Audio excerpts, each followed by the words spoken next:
La suite nupcial del Hotel Presidente en Polanco estaba decorada con pétalos de rosa que formaban un camino desde la puerta hasta la cama king size. Las luces tenues proyectaban sombras suaves sobre las paredes color marfil y el aroma de las gardenias frescas llenaba el ambiente. Lucía Mendoza se encontraba sentada frente al espejo del tocador, quitándose lentamente los aretes de perlas que su abuela le había regalado esa mañana. Todavía llevaba puesto el vestido de novia, un diseño elegante de satén blanco que había tardado meses en elegir. A través del reflejo, podía ver a Martín de pie junto a la ventana, mirando las luces de la ciudad que parpadeaban como estrellas caídas sobre el horizonte nocturno de la Ciudad de México. La boda había sido perfecta. 300 invitados en el Jardín Hacienda de las Flores en Tlalpan, mariachis que tocaron mientras bailaban el vals, y un banquete que había dejado a todos comentando sobre la calidad de los camarones al coco y el mole poblano. Los padres de Lucía habían llorado de emoción y su hermana menor, Sofía, había atrapado el ramo de novia entre risas y aplausos.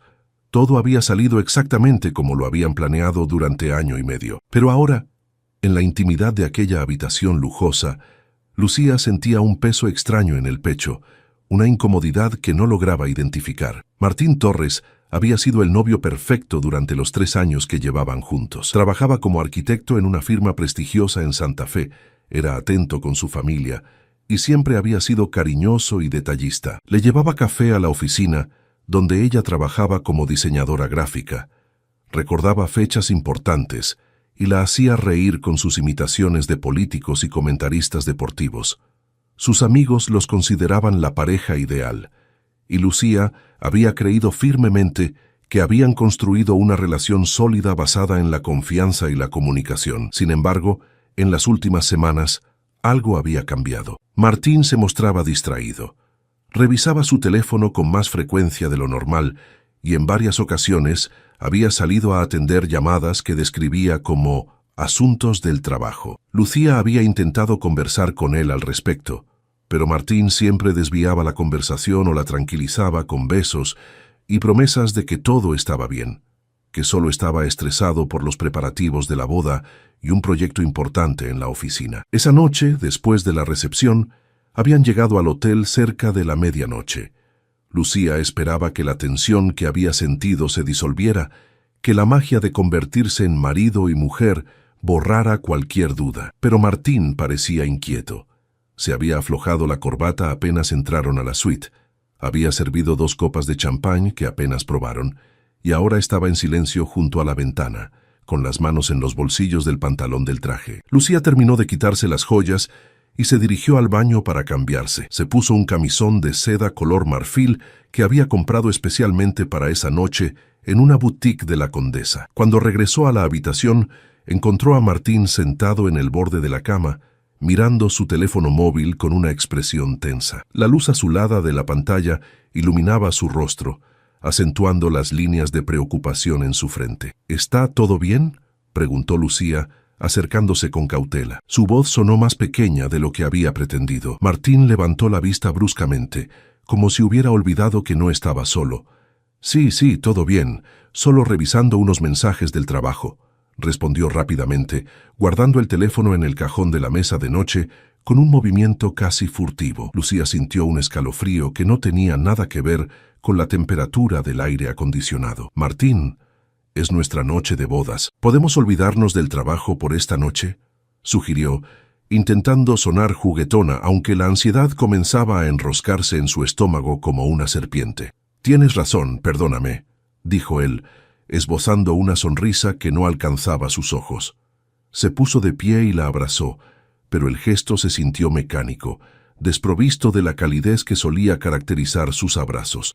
Ha sido un día largo, estoy agotado. Se acostaron juntos en la cama enorme, y Lucía intentó acurrucarse contra él como siempre hacían, pero Martín se volteó dándole la espalda, murmurando algo sobre el cansancio. Ella se quedó mirando la nuca de su ahora esposo, observando cómo su respiración gradualmente se volvía más profunda y regular, o al menos eso parecía. Lucía cerró los ojos, intentando dormir, pero su mente no dejaba de dar vueltas. Las dudas que había intentado suprimir durante semanas ahora gritaban en su cabeza con una claridad dolorosa. ¿Por qué Martín estaba tan distante? ¿Qué era tan importante en su teléfono que no podía compartirlo con ella? Había cometido un error al casarse. Pasaron 15 minutos, tal vez 20. Lucía mantenía los ojos cerrados, su respiración acompasada para simular que dormía, cuando escuchó el sonido inconfundible de Martín moviéndose cuidadosamente. El colchón se hundió ligeramente cuando él se incorporó. Lucía permaneció completamente inmóvil, todos sus sentidos alerta. Oyó el susurro del cajón de la mesa de noche abriéndose, el roce del teléfono siendo extraído.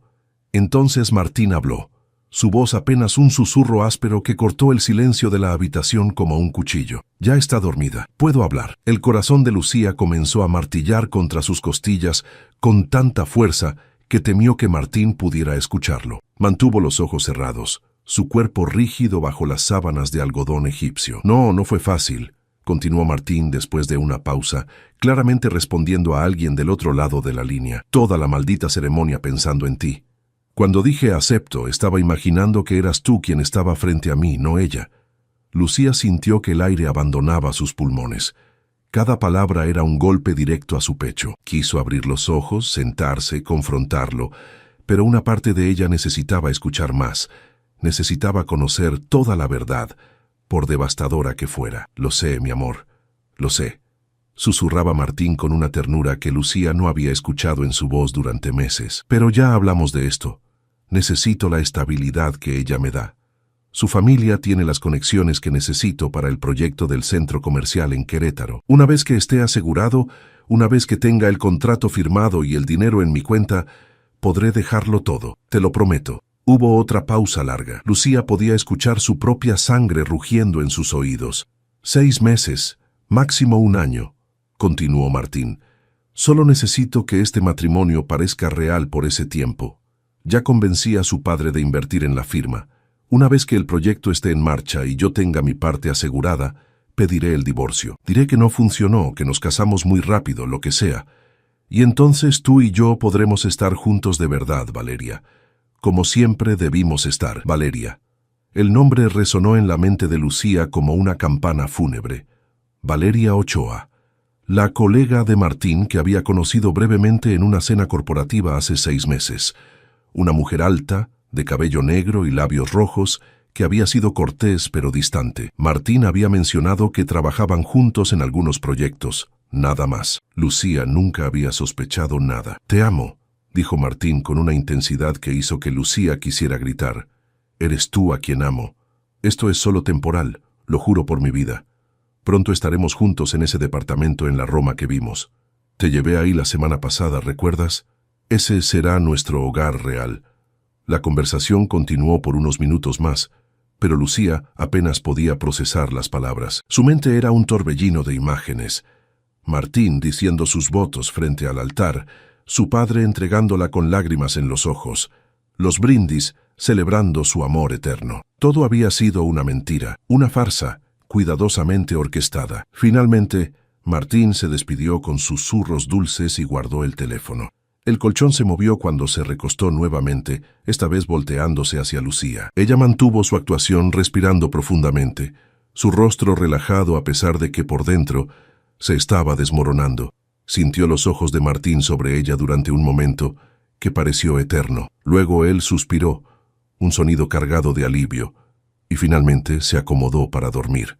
Lucía permaneció despierta el resto de la noche, con los ojos cerrados, mientras las lágrimas silenciosas rodaban por sus mejillas y se perdían en la almohada de plumas. El peso del vestido de novia que había dejado colgado cuidadosamente en el armario ahora parecía el peso de todas sus ilusiones rotas. La suite de lujo, los pétalos de rosa, las promesas susurradas durante la ceremonia, todo se había transformado en cenizas en cuestión de minutos. Cuando las primeras luces del amanecer comenzaron a filtrarse por las cortinas de la ventana, Lucía abrió los ojos, miró a Martín, que dormía profundamente a su lado, su rostro relajado e inocente en el sueño. Ya no era el hombre que había creído conocer. Era un extraño que había utilizado su amor, su confianza y la generosidad de su familia para sus propios fines egoístas. Pero mientras observaba el perfil de aquel hombre que había jurado amarla y respetarla apenas horas antes, Lucía sintió algo más allá del dolor. Sintió una claridad fría y afilada instalarse en su pecho. No gritaría, no haría una escena, no le daría el placer de verla rota. En cambio, tomaría control de la situación. Si Martín creía que podía manipularla, usar su amor como una herramienta para ascender socialmente, estaba gravemente equivocado. Lucía Mendoza era muchas cosas: una diseñadora talentosa, una hija amorosa, una hermana protectora, y ahora también era una mujer que acababa de despertar a una realidad brutal en su noche de bodas. Pero no sería una víctima. Esa revelación accidental le había dado algo invaluable: información. Y con información venía poder. Se levantó silenciosamente de la cama, recogió su teléfono y se dirigió al baño. Cerró la puerta sin hacer ruido y se miró en el espejo. Sus ojos estaban rojos e hinchados, su cabello despeinado, pero en su mirada había una determinación que no había estado allí la noche anterior. Abrió la ducha para ahogar cualquier sonido y se permitió llorar libremente durante 5 minutos, dejando que el agua caliente se mezclara con sus lágrimas. Después se secó el rostro, se peinó el cabello y comenzó a pensar. Su mente, entrenada para resolver problemas de diseño y comunicación visual, ahora trabajaba en un problema completamente diferente: cómo protegerse, cómo proteger a su familia y cómo asegurarse de que Martín Torres pagara por su traición. Capítulo 2. El juego de las apariencias. El domingo por la mañana, Lucía y Martín desayunaron en la terraza del hotel. El mesero les sirvió chilaquiles verdes, fruta fresca y café de olla, mientras el sol de octubre brillaba sobre la ciudad. Martín estaba relajado, incluso animado, comentando sobre lo bien que había salido la boda y los planes para su luna de miel en Tulum la próxima semana. Lucía sonreía, asentía, respondía en los momentos apropiados. Por fuera era la novia perfecta y feliz. Por dentro, cada palabra de Martín era una confirmación más de su traición. ¿Dormiste bien?, preguntó Martín untando mantequilla en un pan dulce. Como un bebé, respondió Lucía, tomando un sorbo de su café. ¿Y tú? Profundamente. Estaba agotado, dijo él, sin el menor rastro de culpa en su voz. Aunque me desperté un momento en la madrugada, creo que el champán me cayó pesado. Lucía simplemente asintió, observándolo con nuevos ojos. Era un mentiroso consumado. Probablemente había estado mintiéndole durante meses, tal vez durante todo su noviazgo. ¿Cuánto de lo que conocía de él era real? ¿Había amado a Valeria todo este tiempo? Las preguntas se multiplicaban, pero Lucía mantuvo su expresión serena. Regresaron al departamento que habían rentado juntos en la Colonia del Valle el domingo por la tarde. Era un espacio moderno de 2 habitaciones en un edificio nuevo, con pisos de madera y grandes ventanales que daban a la avenida. Habían estado viviendo juntos durante 6 meses, preparándose para la boda. Ahora Lucía veía cada rincón de ese lugar con otros ojos. ¿Cuántas veces Martín había hablado con Valeria desde la sala mientras ella trabajaba en la habitación que usaba como estudio? ¿Cuántas mentiras había escuchado sin saberlo? Durante los siguientes días, Lucía actuó con una normalidad que la sorprendió incluso a ella misma. Fue al trabajo en la agencia de publicidad donde diseñaba campañas para marcas de ropa y cosméticos. Sonrió cuando sus colegas la felicitaron por la boda y preguntaron por la luna de miel. Cenó con Martín todas las noches, escuchó sus historias sobre el trabajo, hizo el amor con él cuando fue necesario para mantener la fachada, aunque cada toque de sus manos sobre su piel ahora le provocaba náuseas. Pero en privado Lucía investigaba, revisó discretamente los estados de cuenta bancarios compartidos y descubrió transferencias a una cuenta que no reconocía. Buscó en Google Valeria Ochoa, arquitecta México, y encontró su perfil en LinkedIn. Efectivamente trabajaba en la misma firma que Martín, especializada en desarrollos comerciales. Era hermosa en sus fotos profesionales, con una sonrisa confiada y currículum impresionante. Lucía también comenzó a prestar atención a los patrones de Martín. Salía a reuniones con clientes los martes y jueves por la noche. Recibía mensajes de texto que revisaba en el baño. Los fines de semana, a veces desaparecía durante horas alegando que iba al gimnasio o a ver a sus amigos. Ahora todo tenía sentido. Una tarde, cuando Martín estaba en una de sus supuestas reuniones, Lucía tomó su laptop personal. Conocía su contraseña. La había visto escribirla docenas de veces.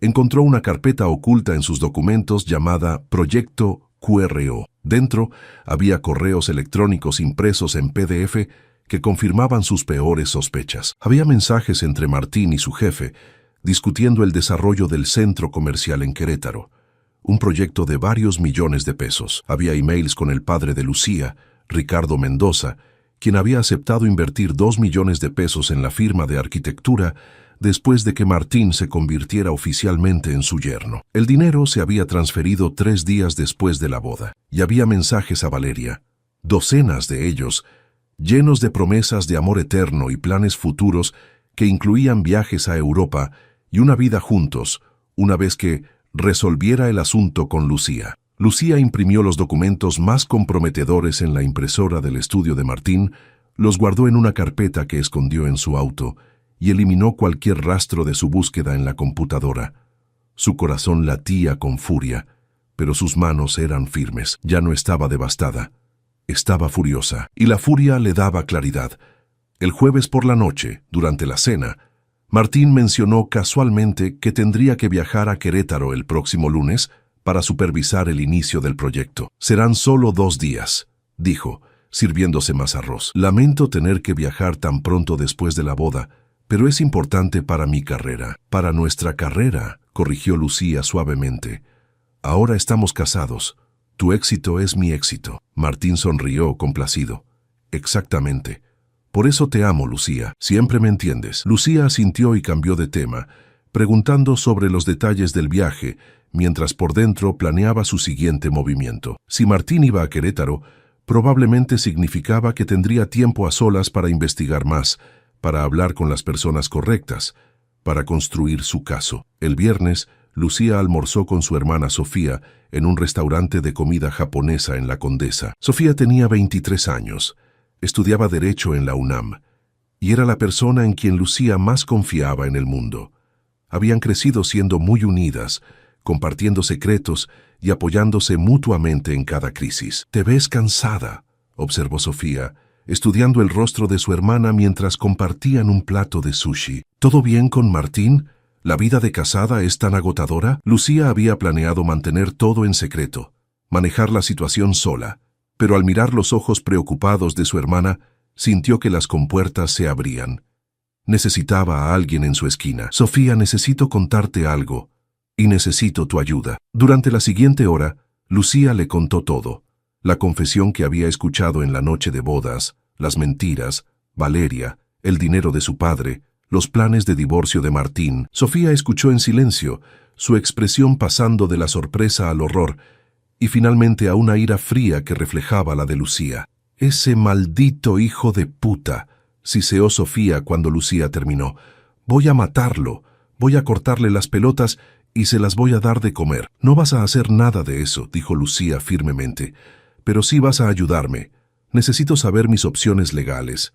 Anulación, divorcio, cómo proteger los bienes de mi familia. Y necesito evidencia sólida de su infidelidad y sus intenciones fraudulentas». Sofía asintió, su mente legal ya trabajando en el problema. «Conozco a una abogada especializada en derecho familiar. Es excelente y discreta. Podemos verla la próxima semana. Mientras tanto, sigue recopilando evidencia, mensajes, correos, estados de cuenta, todo lo que puedas encontrar. Si vamos a hacer esto, lo haremos bien». «Hay algo más», dijo Lucía bajando la voz. «El dinero que papá invirtió en la firma de Martín. Necesito encontrar una forma de protegerlo, de recuperarlo si es posible. No puedo permitir que Martín robe a nuestra familia, además de destrozar mi corazón». «Lo haremos», prometió Sofía, tomando la mano de su hermana sobre la mesa. «Te lo juro. Ese cabrón vas a arrepentirse del día en que decidió engañarte». Capítulo 3. Desenmascarando la verdad. El lunes, mientras Martín viajaba a Querétaro, Lucía y Sofía se reunieron con la abogada Mónica Ruiz en su oficina en Insurgentes Sur. Mónica era una mujer de 40 y tantos años, cabello corto y mirada afilada, con una reputación de ser implacable en casos de divorcio. Lucía presentó toda la evidencia que había recopilado. Los correos impresos, capturas de pantalla de transacciones bancarias sospechosas y el testimonio de lo que había escuchado la noche de bodas. Mónica revisó todo meticulosamente, tomando notas en una libreta legal. «Tienes un caso sólido para anulación basada en fraude matrimonial», dijo Mónica finalmente. «El hecho de que se casó contigo con la intención premeditada de beneficiarse económicamente y luego abandonarte es suficiente. Además, la infidelidad está documentada aunque sea circunstancialmente, pero necesitamos evidencia más directa de su relación con esta mujer, Valeria Ochoa». «¿Cómo obtengo eso?», preguntó Lucía. «Hay investigadores privados que pueden ayudar. También puedes intentar obtener más mensajes de su teléfono o computadora. Necesitamos pruebas fotográficas de ellos juntos en contextos íntimos o más comunicaciones explícitas que demuestren la naturaleza de su relación», explicó Mónica. «¿Y el dinero de mi padre?», preguntó Lucía. Esa era su mayor preocupación. No podía permitir que su padre, que había trabajado toda su vida construyendo su negocio de importación de textiles, perdiera 2 millones de pesos por la estafa de Martín. «Eso es más complicado», admitió Mónica. «Fue una inversión legítima en un negocio. Sin embargo, si podemos probar que Martín indujo la inversión mediante representaciones falsas sobre sus intenciones matrimoniales, podríamos tener bases para una demanda civil por fraude. Necesitaría revisar los documentos de la inversión». Lucía asintió. «Los conseguiré». Durante los siguientes días, Lucía se convirtió en una detective en su propia vida. Contrató a un investigador privado recomendado por Mónica, un ex policía llamado Roberto Santos. Le dio toda la información sobre Martín y Valeria, direcciones, horarios, placas de auto. Roberto prometió resultados en una semana. Lucía también confrontó sus propias emociones. Por las noches, sola en el departamento mientras Martín estaba en Querétaro, se permitía llorar. Lloraba por el matrimonio que nunca fue real, por los sueños de construir una familia que ahora eran cenizas, por la versión de Martín que había amado, pero que quizás nunca existió. Pero también sentía algo más, una fuerza creciente, una determinación de acero. No permitiría que esta traición la definiera. Se levantaría más fuerte. El jueves, Roberto llamó con noticias. «Los tengo. Fotos de Torres y Ochoa entrando juntos a un departamento en la Roma Norte el martes por la noche. Estuvieron allí durante 4 horas. Tengo fotos de ellos besándose en el estacionamiento. Es irrefutable». Lucía sintió que su estómago se revolvía, pero mantuvo la voz firme. «Envíeme todo por correo electrónico. Y gracias, Roberto». Cuando las fotos llegaron, Lucía las revisó con lágrimas quemándole los ojos. Allí estaban Martín y Valeria, abrazados, sus labios unidos en un beso apasionado bajo la luz de un farol. Otra foto mostraba a Martín con la mano en la cintura de Valeria mientras entraban al edificio, riendo. Eran la imagen de una pareja enamorada. Todo lo que Lucía había creído tener, pero el dolor se convirtió rápidamente en resolución. Ahora tenía todo lo que necesitaba. Era hora de actuar. El viernes por la noche Martín regresó de Querétaro de buen humor. Traía un regalo para Lucía, un rebozo artesanal que había comprado en el centro de la ciudad. «Vi esto y pensé en ti», dijo, besándola en la mejilla. Lucía aceptó el regalo con una sonrisa, sintiendo la hipocresía quemar en su garganta. «Gracias, es hermoso». Durante la cena, Martín habló animadamente sobre el progreso del proyecto. «Todo va según lo planeado. Tu padre hizo una inversión inteligente. Este desarrollo va a ser enorme». «Me alegra escuchar eso», dijo Lucía. «Papá estará muy orgulloso. Por cierto, él quiere que cenemos juntos el próximo miércoles. ¿Estás libre?» «Por supuesto. Siempre tengo tiempo para mi suegro», respondió Martín con una sonrisa que ahora Lucía reconocía como completamente falsa. El lunes siguiente, Lucía fue a la oficina de su padre en Naucalpan. Ricardo Mendoza había construido su negocio desde cero, importando telas de China y vendiéndolas a fabricantes de ropa en todo México. Era un hombre de 60 años, cabello gris y manos curtidas por el trabajo, que adoraba a sus 2 hijas más que nada en el mundo. «Papá, necesito hablar contigo sobre algo muy serio», comenzó Lucía, sentándose frente al escritorio de madera donde había jugado de niña mientras él trabajaba. Durante la siguiente hora, Lucía le contó todo. Vio cómo la expresión de su padre pasaba de la confusión a la incredulidad y finalmente a una furia silenciosa que hacía que sus manos temblaran sobre el escritorio. «Ese hijo de puta», murmuró Ricardo, su voz ronca. «Voy a matarlo, voy a destruirlo». «No, papá», dijo Lucía firmemente, tomando las manos de su padre. Vamos a hacer esto de la manera correcta, legalmente, pero necesito tu ayuda. Necesito los documentos de tu inversión en la firma y necesito que confíes en mí para manejar esto. Ricardo miró a su hija, viendo en sus ojos la fuerza que él mismo le había enseñado. Tienes los documentos y tienes mi total apoyo. Lo que necesites, hija. Ese hombre va a pagar por lo que te hizo. El miércoles por la noche, como habían planeado, Martín y Lucía cenaron con Ricardo y su esposa Elena en su casa en Jardines del Pedregal. Fue una velada tensa, disfrazada de normalidad. Elena había preparado pozole y tostadas, uno de los platillos favoritos de Lucía. Ricardo actuó cordialmente con Martín, aunque Lucía podía ver la tensión en la mandíbula de su padre cada vez que su yerno hablaba. «Gracias nuevamente por creer en mí, don Ricardo», dijo Martín durante la cena, levantando su copa de tequila. «Su inversión está ayudando a hacer realidad el proyecto de mis sueños. No lo defraudaré». «Estoy seguro de que no», respondió Ricardo, su voz cargada de un significado que solo Lucía entendía completamente. Capítulo 4. La caída del castillo de naipes. Lucía había decidido que el momento de la confrontación sería el sábado por la noche, exactamente 3 semanas después de su boda. Había preparado todo meticulosamente con la ayuda de Mónica, Sofía y su padre. Los documentos legales estaban listos, la evidencia compilada y las cuentas bancarias protegidas. Esa tarde, Lucía preparó una cena especial, mole negro de Oaxaca, el platillo favorito de Martín. Puso la mesa con velas y flores, creando una atmósfera romántica. Martín llegó a casa cerca de las 7, sorprendido por el despliegue. «¿Qué es todo esto?», preguntó, sonriendo mientras se aflojaba la corbata. «Quería hacer algo especial para mi esposo», respondió Lucía sirviendo el vino.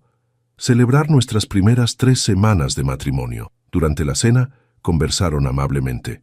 Martín estaba relajado, incluso cariñoso, sin idea de la tormenta que estaba a punto de desatarse. Cuando terminaron de comer, Lucía sirvió café y colocó una carpeta manila sobre la mesa. «¿Qué es eso?», preguntó Martín, su expresión volviéndose cautelosa. «Ábrela», dijo Lucía, su voz tranquila pero firme. Martín abrió la carpeta. Su rostro palideció al ver las fotos. Él y Valeria besándose, entrando al departamento juntos. Debajo estaban los correos impresos, las transcripciones de mensajes de texto que el investigador había obtenido, y los documentos de la inversión de Ricardo marcados con notas legales. «Lucía, yo puedo explicar», comenzó, su voz quebrada. «No», interrumpió Lucía levantándose de la mesa. «No vas a explicar nada. Voy a hablar.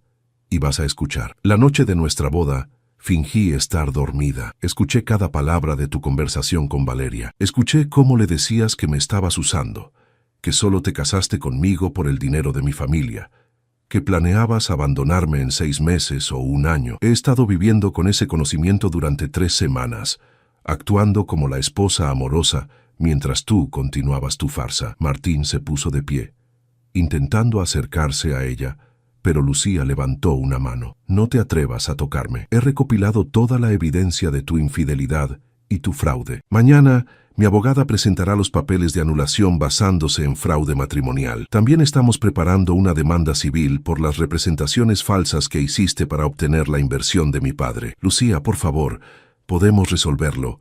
Yo te amo», intentó Martín con pánico en los ojos. «No me amas», dijo Lucía, su voz dura como el acero. «Amas el estatus y el dinero que yo representaba, pero eso se terminó. He hablado con los socios de tu firma. Están muy interesados en saber que uno de sus arquitectos cometió fraude matrimonial para asegurar inversiones. Tu reputación está acabada, Martín». Martín se dejó caer en la silla, su rostro entre las manos. «Has arruinado mi vida». «No», corrigió Lucía. «Tú arruinaste tu propia vida cuando decidiste usar y mentir a una mujer que genuinamente te amaba. Tienes hasta mañana por la mañana para sacar tus cosas de este departamento. Mi padre ya habló con el propietario. El contrato de renta está solo a mi nombre a partir de mañana». «¿Y Valeria?», preguntó Martín amargamente. «¿También vas tras ella?» «Valeria es tu problema, no el mío», respondió Lucía. «Aunque sospecho que no estará muy interesada en ti cuando descubra que ya no tienes el proyecto de Querétaro o tu posición en la firma. Las mujeres como ella tienden a desaparecer cuando el dinero y el poder se evaporan». Lucía recogió la carpeta y caminó hacia la puerta de su estudio. Adiós, Martín. Espero que lo que obtuviste valiera la pena, porque te costó todo. Esa noche Lucía durmió en casa de sus padres, en su antigua habitación. Sofía se quedó con ella, abrazándola mientras finalmente permitía que el dolor la atravesara. Lloró por horas, no solo por Martín, sino por la versión de sí misma que había sido tan confiada, tan ingenua, tan dispuesta a creer en el amor sin cuestionamientos. Pero cuando amaneció el domingo, algo había cambiado. Lucía se miró en el espejo del baño de su infancia y vio a una mujer diferente, más fuerte, más sabia, con cicatrices que eventualmente sanarían, pero que siempre le recordarían su fortaleza. Los siguientes meses fueron difíciles. La anulación procedió sin contratiempos, dada la evidencia abrumadora. Martín fue despedido de su firma después de una investigación interna. Ricardo recuperó su inversión como parte del acuerdo legal. Valeria, como Lucía había predicho, desapareció de la vida de Martín cuando su situación financiera colapsó. Lucía se sumergió en su trabajo, creando algunas de sus mejores campañas, su dolor transformándose en creatividad. Comenzó terapia, hablando sobre la traición y reconstruyendo su autoestima pieza por pieza. Sofía se convirtió en su roca, siempre disponible para una llamada o una cena, cuando las noches se volvían demasiado solitarias. 6 meses después de esa noche de bodas que lo cambió todo, Lucía estaba sentada en un café en La Condesa, trabajando en su laptop, cuando levantó la vista y vio su reflejo en la ventana. Sonrió. No era la misma mujer que se había casado llena de esperanzas y sueños ingenuos. Era alguien mejor, una sobreviviente, una luchadora, una mujer que conocía su valor y nunca más permitiría que nadie la usara. La herida que Martín había dejado todavía dolía a veces, especialmente en las noches tranquilas o cuando veía parejas felices. Pero Lucía había aprendido que el dolor era parte del crecimiento, que las traiciones más profundas a veces nos enseñan las lecciones más valiosas sobre nosotros mismos. Y mientras cerraba su laptop y salía al sol de la tarde de la Ciudad de México, Lucía supo con certeza absoluta que aunque su noche de bodas la había dejado helada, el hielo eventualmente se había derretido, revelando un fuego interior que nadie podría extinguir jamás.